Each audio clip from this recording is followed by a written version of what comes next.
Hello, ladies and gentlemen, boys and girls, children of all ages. Welcome to another episode of the Jim Stroud Show. Very excited today because I have with me a special guest, an author, a world-renowned author, or soon-to-be world-renowned author, Dwane Lay. Hello, sir. How are you? Hi, Jim. I'm doing great. How are you, sir? I'm doing well. I'm just so pleased and flattered that you agreed to be on my humble show. I got to tell you, I was actually a little concerned when you said a world-renowned author. I thought maybe you had somebody else was joining us as well. It's just a matter of time, sir, because as soon as your book gets out there to the HR world, it's going to take off like wildfire. I am confident. Terribly kind of you to say. Thank you. Speaking of which, if you would, please let everyone know the name of your book and what's it all about. Well, the name of the book is Lean HR. And it actually follows along the same kind of information that I've been writing for the last few years at leanhrblog.com. My background is process improvement. I'm a Six Sigma black belt. I've worked in operations and quality before getting into HR about 10 years ago. And I've always been fascinated with the process side of human resources. So the book is really about how to leverage lean tools, and we take a little bit from Six Sigma as well, and how to apply those to human resources, specifically around process excellence and improving HR in the way we work. So we talk about generating projects and evaluating them and kind of figuring out where to spend your time to make yourself more efficient and your practice overall run a little smoother. Wow. So I'm getting this image of a manufacturing line and making sure every little widget is in the right spot so it can just sort of go smoothly down the line. Would that be there you go. Okay. Cool. Any real-life examples or case studies you can share about how you can apply your lean principles to make a more efficient office? Well, actually, I do tell a few stories in the book. Most of my stories are of the, hey, don't do that style. One of my favorite stories, I actually talk about something that fascinates me, that it's a little bit less about process improvement and more about kind of the mindset. But it's my favorite story in the book, and it's towards the back. We talk about, I'm fascinated with this idea of social inertia, that, the more people that are working on projects or working on things, the less likely we are to say something that's going wrong. And it's a real-life story. I was working with a team. We had probably about 50 people, and we had gathered together. They brought in a speaker to do a workshop on creative thinking and improving ideas and things that I was always very excited about. And we spent the first half of the day going through these exercises of, hey, what should we work on? What should we improve?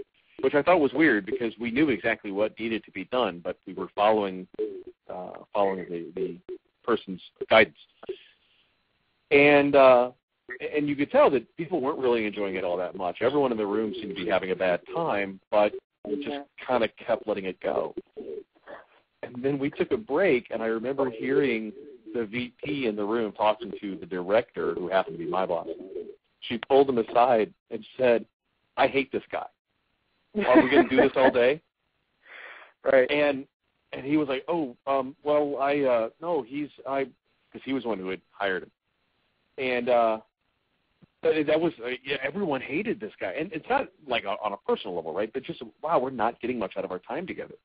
It was very rare for us to get the whole team, and so we go through all these exercises, and then it was a 2-day session, and at the end of the second day, and he had this great marketing material that he showed us at the beginning of all of these other teams he had worked with, and they're all wearing these special T-shirts, and they're all excited and cheering, and we're like, oh, this will be great. So then at the end of the second day, we're all miserable. And he goes, okay, well, now we got to get the T-shirts, and he gives everybody a shirt. He's like, all right, let's go outside and get a picture. And we realized all of these people who weren't laughing, their faces were frozen in this horrific grimace of what they had been through.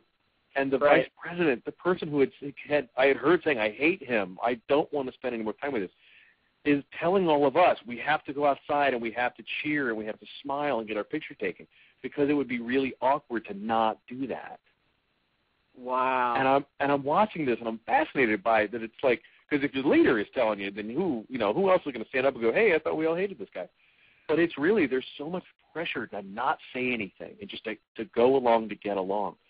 And you've got to get out of that mindset if you're going to make a difference in your world. You've got to be the one willing to kind of put your hand in the air and go, hey, this really seems wrong to me. And then be willing to stand there quietly where everybody looks at you for a minute before someone else finally goes, yeah, it kind of seems wrong to me too. And when your job is process improvement, you've got to be the one who's willing to say, hey, something seems wrong with this. And the thing that scares people about it is if you're willing to say it feels wrong, you're also kind of admitting that you're not exactly sure why it's happening that way. So you've got to be willing to put yourself out there and admit your own ignorance and admit that you don't know stuff, which I've often said is my one marketable skill, my willingness to admit that I don't know things. But it's scary as hell to do that the first time. And after a while you get used to it and you realize that's how real change happens, is somebody willing to say those kinds of things. Sure. Yeah, when you were describing the image of everyone being made to go outside and put a T-shirt on, it sort of reminds me of like some kid who doesn't want to get hugged and kissed by a relative at a reunion or something. He's like, no, I don't want that. I don't want that. Yeah, very much like that. Weird. If someone were to pick up your book and sort of just absorb your teachings and whatnot, is this something they can immediately grasp and then they're running off with it? Or is it something that this is an introduction that will take them on to another course, or they have to take a certification course on something? So I guess what I'm asking in a rather beleaguered way is, can I pick up your book and read it and immediately know how to apply the principles to my specific office? Or will I read your book and get a good overview and then have to take a certification course or something? No. My absolute intent is that everything that's in the book can be run just by reading what's in here. So when I started writing the blog, when I started really writing some of the stuff for HR, it was really with the intent of, hey, these are pretty simple tools that I want to share. And so it really is, here's what it looks like, here's how you use it, here's some examples. Every tool that's in here, from spaghetti diagrams to Y to X trees to stakeholder analysis and RACI charts, these are all, once someone explains them to you, pretty simple. So the whole idea is it walks you through not just kind of, hey, here's the evolution of Lean over the years, here's where it came from, and here's how it's used, but to really say every step along the way, all right, so when you're in discovery mode and you're looking for projects and you're evaluating projects and seeing what to work on, here are some tools you can use. Here's how a weighted decision matrix is built and executed in a simple way so that you can pick it up, you can read a few pages and go, oh, yeah, that makes sense. The book is broken down into little bite-sized pieces so you can read 4 or 5 pages and go, yeah, I can work with that. That makes sense. And then go apply it in everyday ways. And the great thing about the tools that are in here is they are so flexible and so easy to use that once you know them, I mean, you'll find so many ways to apply them in your just everyday work life or even your home life. They're meant to be simple. They're meant to be easy to adopt.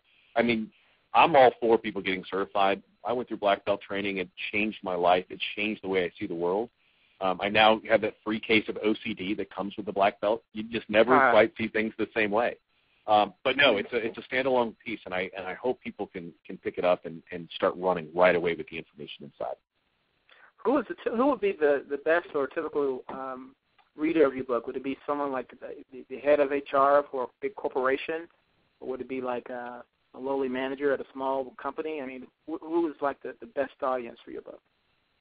Anybody who has any authority with trying to reduce costs, trying to improve efficiency. Anybody who goes off and executes anything on their own, anybody that owns a process, anybody that uses a process. Really anybody who has a job, I think, can get something out of it. One of the things that we talk about for young HR professionals, and I mean young by time in the position, not necessarily age, is, what do you teach them? How do you learn? How do you get up to speed? And I think those of us who have done HR will tell you a lot of what we do is kind of common sense, right? It's about being fair. It's about being balanced. And yeah, there are legal pieces and compliance things we have to go learn, but a lot of HR is really just good management skills. And the best thing I think you can do to couple with that is teach people how to solve problems. Teach people how to do a little root cause analysis and make good logical decisions. That's what I mean by the tools are so flexible. I've been in roles where I work with big companies where my job was to run Lean Six Sigma for HR. and we had to go after. We had very specific targets, where we were tasked with finding millions of dollars to take out of the HR budget without reducing our overall efficiency for our services. So it's handy to have those tools when you're working that kind of a program. At the same time, if you're a standalone HR person in a small company, you've got to do everything. And finding ways to do everything a little easier and more effectively and more efficiently will make your overall life easier and make you less stressed. So I think the tools are really applicable across the board. And it's written in such a way that it doesn't really matter how much experience you have. It's going to be things you can pick up and understand. Makes sense. How can someone pick up a copy of your work? Is it they go up to Amazon or go to a local bookstore? How does that work? You can always visit Amazon.com and just look up Lean HR. It'll be the first book that's returned to you. Or if you're a member of SHRM, you can get a better deal by visiting the SHRM online bookstore. They actually have it for a couple of dollars less because I'm a big supporter of SHRM, and I love to see people get a good deal. And then if you're going to state conferences, I'll be appearing all over the Midwest, actually, Missouri, Kansas, Iowa, North Dakota, Louisiana, and 5 or 6 more. So if you're at any of the state conferences, keep an eye out for the SHRM bookstores on site there. They will also be carrying it.